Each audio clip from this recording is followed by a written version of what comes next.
Culture et mouvement de pensée, le régime britannique, deuxième capsule qui va porter aujourd'hui sur le libéralisme et sur le nationalisme et républicanisme. Je vous invite à tout moment à faire pause et aller dans Google chercher quelque chose qui vous susciterait un certain questionnement. Sinon, vous le notez et on s'en reparle en classe parce que c'est pas mal ça le but des capsules, c'est qu'on fasse autre chose que juste des notes de cours en classe, qu'on puisse échanger. Allons-y, sans plus attendre, avec le libéralisme. Le libéralisme, petit essai de définition, c'est une idéologie politique et économique qui valorise les droits fondamentaux et les libertés individuelles. Le libéralisme va se vivre dans la colonie principalement entre 1760 et 1840. Après ça, c'est pas qu'il est absent, c'est juste que son influence est remplacée par d'autres mouvements de pensée dans la colonie. Quand on parle de droits fondamentaux, on pense au droit à la vie, au droit à la liberté et au droit à la propriété. Ça n'exclut pas d'autres droits qui pourraient être fondamentaux. Là. Les États-Unis parlent du droit à la recherche du bonheur. Oui, OK, mais moi je nomme ces trois-là.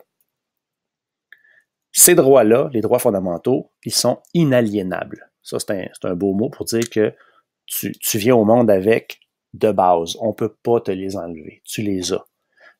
Et ces droits fondamentaux-là sont à la base, je l'ai dit tantôt, de la Déclaration d'indépendance américaine de 1776. Pour ce qui est des libertés individuelles, on parle liberté d'expression, liberté de croyance, la liberté de presse qui vient avec la liberté d'expression, la liberté de commerce, le droit de participer à l'exercice du pouvoir et bien entendu, etc. Il y en a d'autres, je ne les ai pas toutes listées, mais on comprend que là, ça, c'est les principales. Donc, ça ensemble, c'est ce que défendent les tenants du libéralisme. Le libéralisme, dans le fond, c'est la recherche de l'égalité des chances pour tous dans tous les domaines. Et pour avoir l'égalité des chances pour tous, il faut qu'il y ait le moins de contraintes possibles qui sont mises en place par l'État. Ça va ensemble. Donc, je veux avoir toute l'étendue des possibilités, que ce soit en politique, en économie, dans le domaine du travail ou de la business finalement. Et l'État n'est pas là pour me mettre des bâtons dans les roues. L'État est là pour mettre en place des conditions générales qui favorisent l'ensemble de la population. Ça, c'est pour la philosophie politique. Dans la colonie, entre 1760 et 1840, il y a deux groupes qui vont défendre chacun de leur façon le libéralisme, et ce sont les marchands britanniques et la bourgeoisie professionnelle canadienne-française. Les marchands britanniques qui sont arrivés ici dès la chute de Québec et la capitulation de Montréal en 1760, qui ont pris la place des marchands de fourrure français, qui ont établi leur commerce, qui sont devenus des personnes influentes par la fortune qu'ils ont réussi à se constituer. Et de l'autre côté, la bourgeoisie professionnelle canadienne-française, ça veut dire les commerçants aussi, mais surtout les médecins, les notaires, les avocats canadiens-français. Les marchands britanniques vont très tôt demander aux autorités britanniques de leur accorder, d'accorder à la province de Québec une chambre d'assemblée pour que, étant sujet britannique, ils puissent profiter des mêmes droits que tous les autres sujets britanniques de l'Empire. En gros, là, ces droits-là, ça contient la participation à l'exercice du pouvoir, le partage du pouvoir entre le souverain et ses représentants et une chambre d'assemblée. C'est aussi le fait de pouvoir profiter de l'habeas corpus. L'habeas corpus, nous avons ça aujourd'hui grâce à cette mise en place d'institutions britanniques dans la colonie, c'est la sécurité du corps en français. Donc, quelqu'un se fait arrêter, on l'informe du crime pour lequel on l'arrête, on l'envoie en prison de façon préventive et d'ici 3 jours, il doit rencontrer un juge pour être accusé ou pour être relâché. Ça évite d'avoir des délais trop longs avant de recevoir l'acte d'accusation. Avant, dans le régime français, le roi de France est le seul qui peut décider qui va en prison et qui en sort, et c'est très arbitraire, là. Une personne, ça va être 1 mois, une autre personne, ça va être 1 an, et ça peut être le même crime. Alors, l'habeas corpus rend les choses égales pour tous, et ça limite le pouvoir des autorités de disposer des gens qui arrêtent en prison, puis de les oublier là. Donc, c'est une des raisons pourquoi ils vont demander la mise en place d'institutions politiques ici. La bourgeoisie professionnelle canadienne-française va se joindre aux marchands britanniques pour revendiquer une chambre d'assemblée vers les années 1780. On sait qu'en 1783, il y a beaucoup de loyalistes ici qui vont beaucoup revendiquer une chambre d'assemblée. Donc, à peu près à la même époque, les bourgeois professionnels canadiens-français vont comprendre qu'ils auraient intérêt, eux aussi, à participer à ce système-là pour défendre leurs intérêts.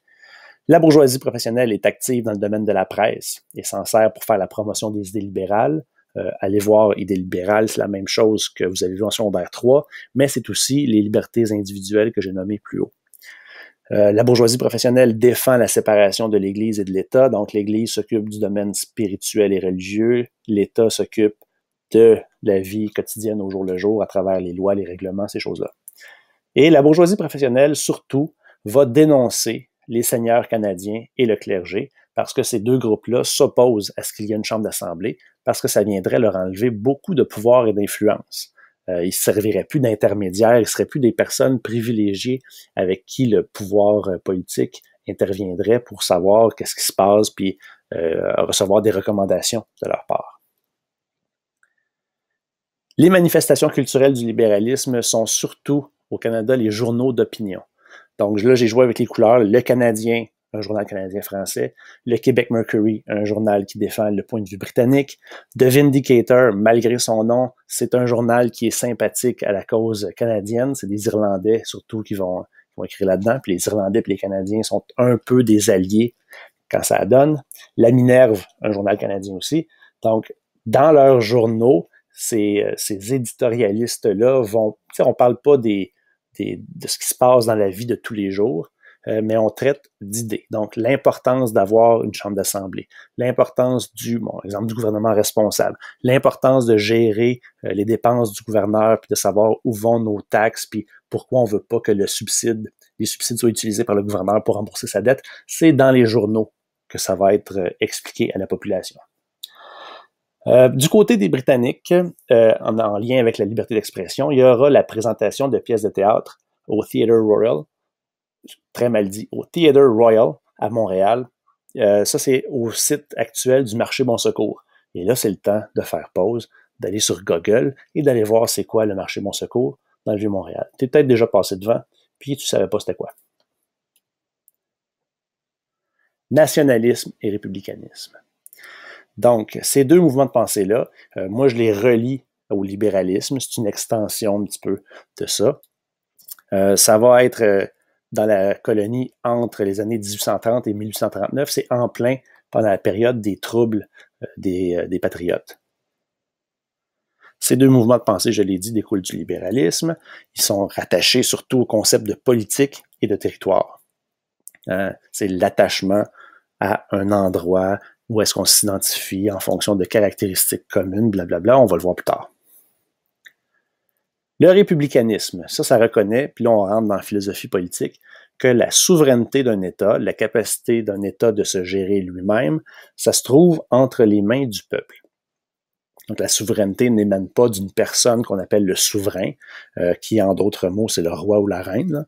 C'est le peuple qui a ce pouvoir-là et qui donne une partie de son pouvoir à ses représentants qui, eux, vont utiliser ce pouvoir-là pour gérer les affaires courantes du pays dans le meilleur intérêt de la population. Là, on est dans les idées du siècle des Lumières. C'est du déjà vu, ça, c'est le chapitre 3 en secondaire 2, c'est Voltaire, Rousseau, Montesquieu, John Locke. OK, c'est du remâchage ici, là. Donc, en d'autres termes, que le peuple détienne la souveraineté, c'est le peuple a la capacité de se gérer lui-même sans que personne d'autre n'ait une autorité supérieure au peuple. Le peuple, c'est le tenant et l'aboutissant, le tenant et l'aboutissant du pouvoir politique. C'est lui qui le détient, c'est lui qui le gère, c'est lui qui en laisse une partie, bon, comme j'ai dit tantôt.